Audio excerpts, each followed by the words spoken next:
जनसंवाद खबर में आपका स्वागत। कालाबाजारी के मामले में पीडीएस दुकानदार पर दर्ज हुआ एफआईआर। उपभोक्ताओं ने डीएम से किया था शिकायत। दरअसल मामला घोसी नगर पंचायत के बिशुनपुर गांव का है, जहां पीडीएस दुकानदार संतोष शर्मा के ऊपर आपूर्ति पदाधिकारी ओम प्रकाश पुरी ने प्राथमिकी दर्ज करते हुए नामजद अभियुक्त बनाया है। दरअसल ग्रामीणों द्वारा जिला पदाधिकारी से शिकायत किया गया था कि उन्हें अनाज के बदले पैसे दिया जा रहा है, जिसके जांच का जिम्मा डीएम ने आपूर्ति पदाधिकारी घोसी काको एवं जिला सहायक आपूर्ति पदाधिकारी जहानाबाद को सौंपा था।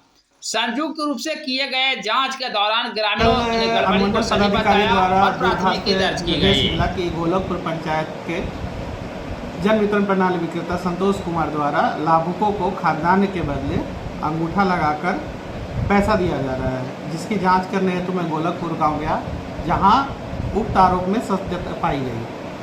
तत्पश्चात मैं दुकान पर गया, विक्रेता के दुकान पर गया तो विक्रेता उपस्थित नहीं थे। उनके दुकान पर नोटिस चिपकाकर मैं आज दिनांक 27/5/23 को भौतिक सत्यापन करने हेतु नोटिस चिपकाकर आ गया।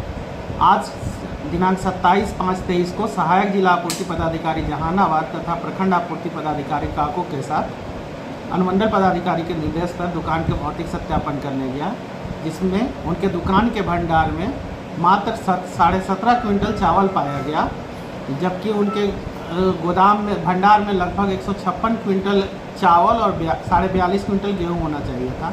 अर्थात उनके दुकान के भंडार में 136 कुछ क्विंटल चावल और 42.54 क्विंटल गेहूं की कमी पाई गई, जो विक्रेता द्वारा अनियमितता एवं कालाबाजारी को दर्शाता है। उक्त कालाबाजारी के कारण घोसी थाना में उनके विक्रेता के विरुद्ध प्राथमिकी दर्ज की गई है। कराई गई। सर आपका नाम? सर ओम प्रकाश पुरी, प्रखंड आपूर्ति पदाधिकारी।